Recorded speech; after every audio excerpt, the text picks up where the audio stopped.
제가 나눠드린 자료 백두산은 어디인가를 이렇게 보시죠.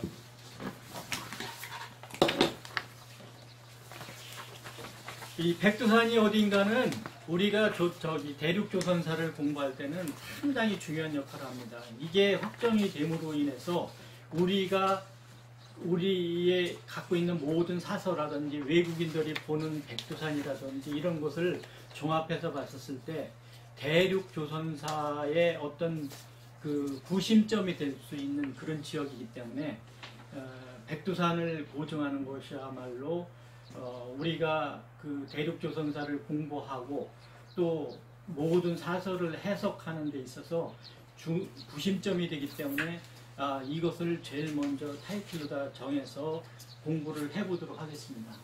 우리가 이제 일반적으로 우리 사서가 별로 없다고 해요. 우리는 이제 그 고대 사서로 갖고 있는 게 삼국사, 김부식이가 쓴 삼국사, 그 다음에 이련이 쓴 삼국유사, 그 다음에 고려사, 그 다음에 조선왕조실록 정도가 우리가 갖고 있는 그 사서로 볼 수 있고, 중국에서는 그 중화민국이 24사라는 것을 만들어서 체계적으로다가 그 중국의 역사를 이렇게 보증을 하고 있는데, 우리가 갖고 있는 사서만 갖고서도 우리의 영역이 어디였었는가를 개인적으로 볼 수 있는 여러 가지 증거물이 있거든요. 근데 이제 이 삼국유사라는 거에 대해서 좀 말씀을 드리면은 성이련이 쓰면서 요거는 어떤 면에서는 정식 사서다 아니다 이런 부분도 많이 있지만, 이련이 쓴 것 중에서 여러 가지 그 내용은 책을 통해서 이미 봤을 겁니다. 그렇지만 여기 이련이 쓴 것 중에서 가장 중요한 게 그 단군 관련된 기사거든요.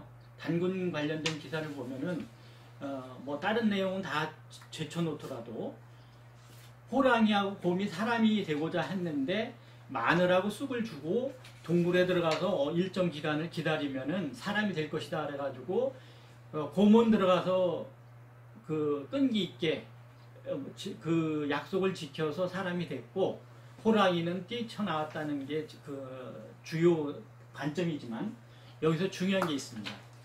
제일 중요한 게 마늘이거든요. 사람들은 마늘이라는 그냥 그 건강식으로 먹지만 이 마늘의 발원지를 알면은 삼국유사가 쓰여졌던 시기가 고려라 하더라도 우리 5000년 역사의 시원이 어딘가를 알 수 있어요.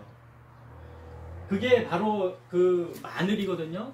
마늘을 여러분들이 인터넷에 들어가서 보세요. 그러면은 위키나 아니면은 그 훈민정음으로 됐건 아니면은 중국어로 됐건 시원지는 총령입니다. 총령. 총령이라는 게 뭐 어떤 사람들은 마늘 총자를 써가지고 쓰기도 하고 그러는데, 그 마늘은 사실은 이렇게 쓰는 마늘 산자를 쓰기도 하는데, 총령을 보면은 마늘 총자를 써가지고 지금은 총령으로 바꿔놨죠.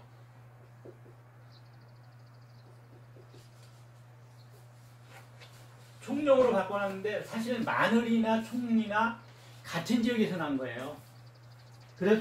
그리고 이 마늘이라는 것을 잘 보면은 원산지가 이 총령에서부터 이란이 있는 데까지가 원산지라고 하고 있고, 위키의 중국어 버전으로 들어가서 보면은 이쪽에 총령이라는 데서부터 천산산맥 있는 데가 원산지라고 써 있어요.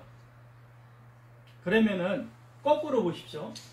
만약에 여기가 백두산이고 여기에서 삼신산이 돼가지고 이 사람들이 그 마늘을 먹었다 그러면은 여기에 마늘이 나야 될 거 아니에요. 적어도 5000년 전에. 고려시대는 지금부터 한 2000년, 1500년 전에서 그 사이 정도지만 그때 당시에 여기 마늘이 있었느냐 얘기죠. 없습니다. 여러분들이 그 서역정벌이라는 거 있었죠? 서역정벌을 했을 때 탈라스라는 지역이 여기거든요. 탈라스를 넘어가가지고 탈라스 전투에서 패해가지고 서역으로 넘어간 게 중요한 게 종이가 넘어갔고요.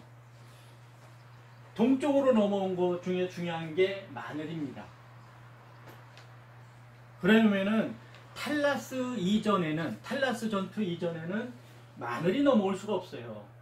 그런데 한반도 전체 어느 지역을 갖다 놓고 단군조선이라고 얘기를 하는 자들이 마늘이라는 걸 제대로 봤다 그러면은 마늘이라는 게 여기 탈라스 전투 이전에 안 넘어왔으니까 5,000년 역사라고 하는 건 허무맹랑한 얘기 아니에요.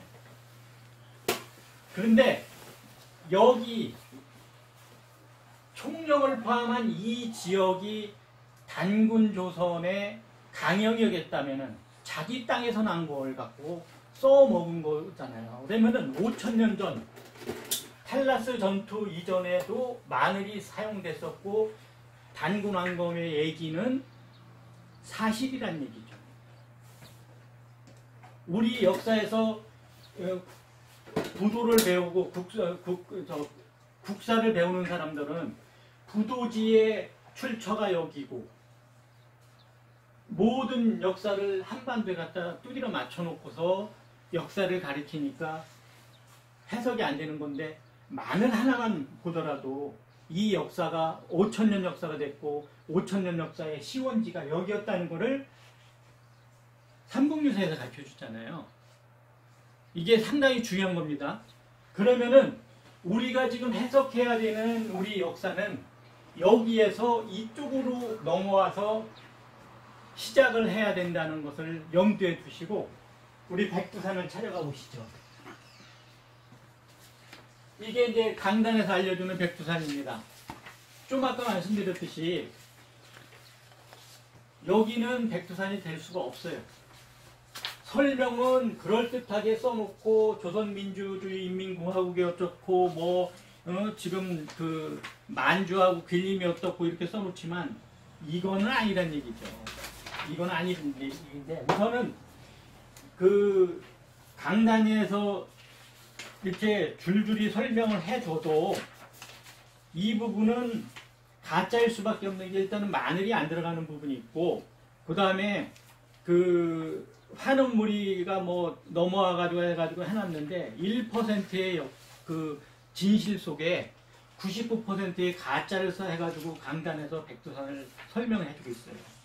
그리고 그 원래 보면은 산머리가 1년 중 8개월이 눈에 덮여 있는 데다가 흰색의 부석이 얹혀져 있어서 흰머리 산으로 해가지고 백두산이라고 부르게 됐다.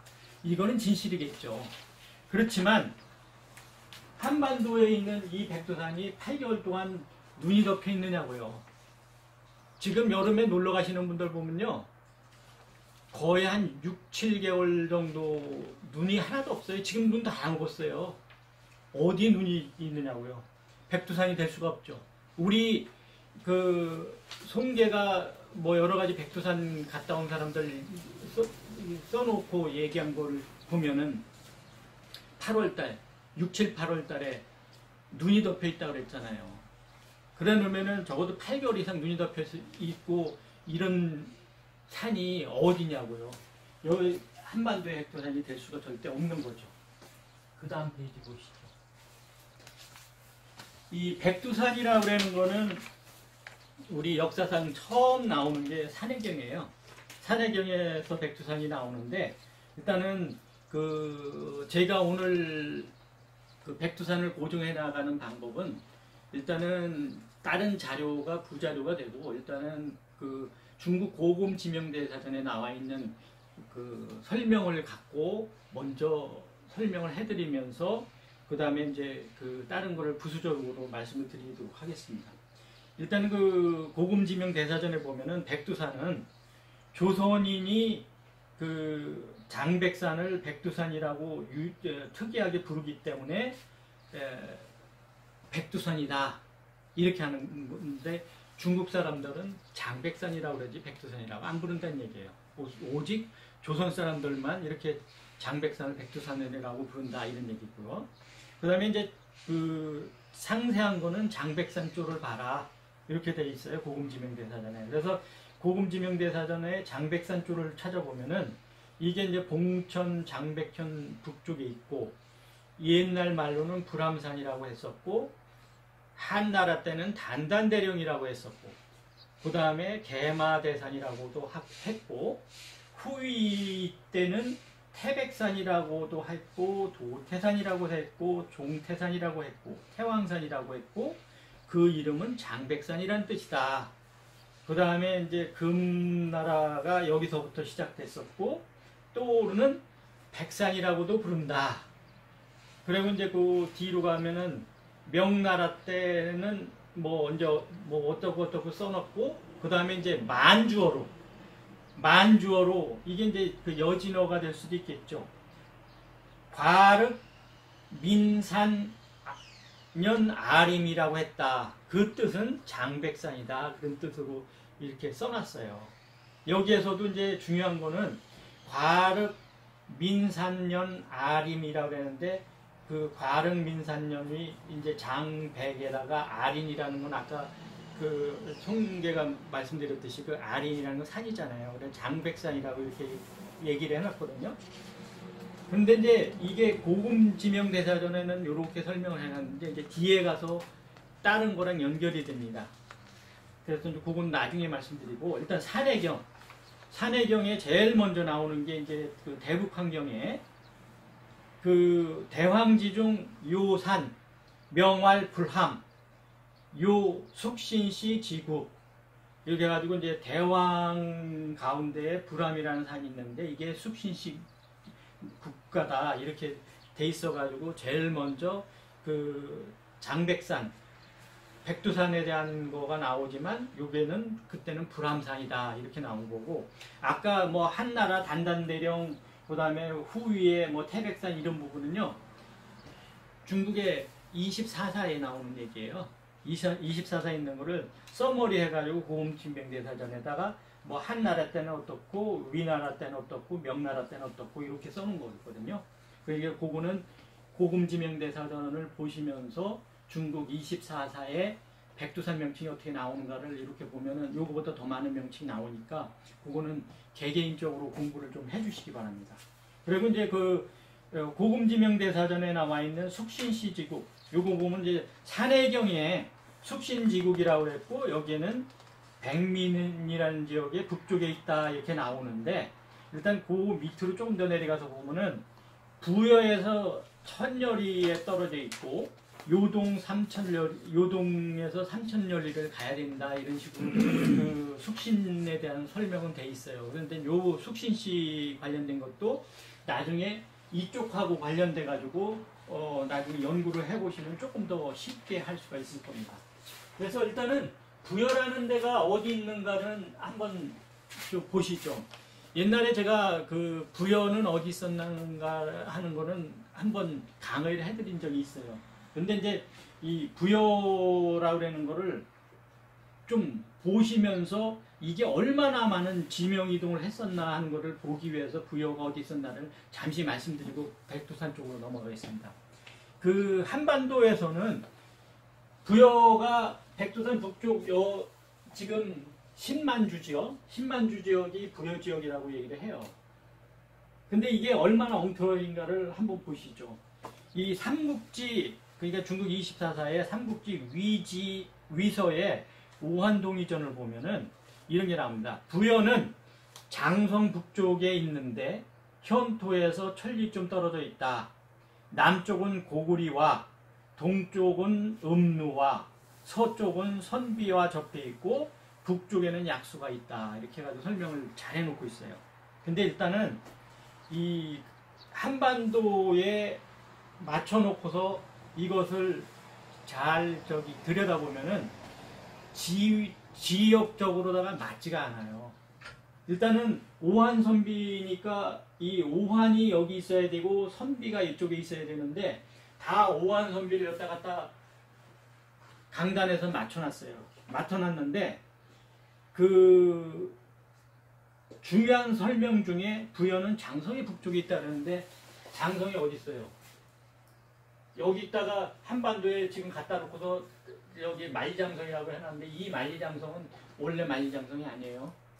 명청시대에 그러니까 조선 후기에 만들어 놓은 장성이지, 원래 장성이라고 그러는 거는 이 가역관 있는 데서부터 이 감숙성으로 해서 영하자치주 있는 쪽으로 해서 산소성 있는 데까지가 되는 게 진장성이라고 우리가 배우고 있어요.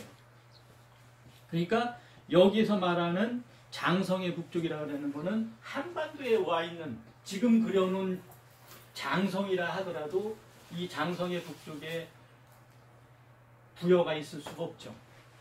그리고 또 한 가지는 약수예요. 약수는 이쪽에 없습니다. 지금 담기항이 만들어 놓은 지도를 보면은 약수가 한 2군데 정도 되는데, 약수가 신강위 우르자치구의 천산산맥 밑으로 약수가 흐르는 게 하나 있고, 이쪽에 장액 쪽에 보면은 이 거련회 쪽으로다가 물 들어가는 데가 있는데 거기가 약수가 있어요. 그런데 이 부분은 여러분들이 잘 보면은, 물론 그 지명이라는 게 1차, 2차, 3차 이동되면서 갈 수는 있지만, 지금 장액이라는 쪽에 있는 그 지역을 약수로 봤었을 때는 부여가 이쪽이 되는 거예요. 근데 부여라고 그러는 거, 지금 그 경세유표라든지 아니면 다른 우리 그 실학자들이 써놓은 그 부여의 위치라든지 약수의 위치라는 것을 잘 보면은 전부 다 이쪽을 얘기하고 있어요. 장액 쪽에. 그런데 또 한 가지 생각해야 될 부분이, 우리는 학교에서 배울 때 부여가 3개라고 얘기하잖아요. 동부여, 북부여, 남부여 이렇게 얘기를 하잖아요. 근데 이 정약용이라든지 이런 사람들이 얘기할 때는 부여가 4개입니다. 고구려가, 고구리 2개예요. 우리는 하나라고 배우죠. 고구리가 하나라고 배우는데 2개입니다. 이런 자료도 이제 나중에 그 우리 연행사신이라든지 아니면은 그 역사를 쓴 사람들 거를 갖다가 다시 말씀드리겠지만, 부여라고 하는 거는 사실은 여기에 있는 거가 남부여가 될 수도 있어요. 남부여가 되고, 나머지 북부여, 서부여, 동부여 이런 부분은 이 위에까지 다 올라가야 되겠죠. 결국은 이 북쪽 시베리아 포함해가지고 이쪽이 다 부여라는 얘기예요. 근데 우리는 이제 부여를 한반도에 갖다 맞춰놓고 동북삼성, 지금 신중국의 동북삼성에다가 맞춰놓으니까 전부 다 찌그러 들어가지고 지명이 다 이쪽으로 동진을 한 거죠. 그래서 이제 이 삼국지 위지동 이전에 오한선 비전 요거를 잘 보시면서 그 부여 위치를 한번 보시고, 그 다음에 이제 이 신증동국여지 승남이라든지 이런 쪽에서도 그 부여에 대한 설명이 약간씩 있지만, 이 부분을 한반도에 맞추지 말고 여기다가 맞춰놓고서 설명을 하게 되면은 그 우리가 찾아나가기가 훨씬 쉽다. 그래서 이 부여에 관한 것은 제가 이전에 그 강의했었던 자료를 한번 찾아보시고 좀 더 자세하게 공부를 해주셨으면 좋겠습니다. 그리고 이제 그 부여국의 위치는, 그래서 이제 이 신중국이 만들어놓은 만리장성이라는데 위치에다 놓고 이 전체를 부여로 봐서 공부를 하시면은 더 쉽게 접근할 수 있을 것 같습니다. 그 다음에 이제 중요한 백두산을 한번 찾아가 보시죠. 아까 그 설명드렸었을 때 백두산에서 부여는 1천리라고 했잖아요. 1000리 정도 떨어져 있다고 했잖아요. 그러니까 이 백두산이라고 그러는 데를 일단은 여기로 확정을 하고 부여를 봤었을 때 이 1000리 내에 있는 거를 다 부여로 보시면은 좀 더 쉽게 갈 수 있을 거로 생각이 됩니다. 근데 이제 이 백두산 관련해 가지고 그 한자로 쓴 것만 우리가 봤지, 사실은 몽고어라든지 여진어라든지 아니면은 다른 그 서양에서 쓰는, 서양이라고 해야 중앙아시아 쪽에서 쓰는 언어 같은 걸 제대로 공부를 안 했었기 때문에 이전에는 좀 어렵지만, 지금은 여러 사람들이 그 언어를 공부하고 그 지역에 대해서 답사를 하고 여러 사람들한테 밝히기 때문에 백두산에 대한 거는 찾기가 쉽습니다. 근데 이제 그 아까 그 고금 지명대사전에서 나와 있었던 그 백두산, 장백산에 대한 설명 중에 이런 게 나왔었죠. 백두산은 장백산, 불암산, 단단대령, 대마대산, 태백산, 사태산, 종태산, 태왕산, 백산이라고 하는데 이게 이제 그 만주어로는 과록, 민산년, 아림이라고 했었잖아요. 이거를 비슷하게 우리 성호 이익이 또 이 성호사설에서 썼습니다. 성호사설 3권 천지문에 보면 생숙여진을 설명을 하면서 그 백두산에 대한 설명을 했는데 우리나라 동쪽 육지의 땅은 옛날 숙신의 지경이니 아까 이제 숙신국이라는 것도 나왔었죠. 성로가 있어서 증험할 수 있다.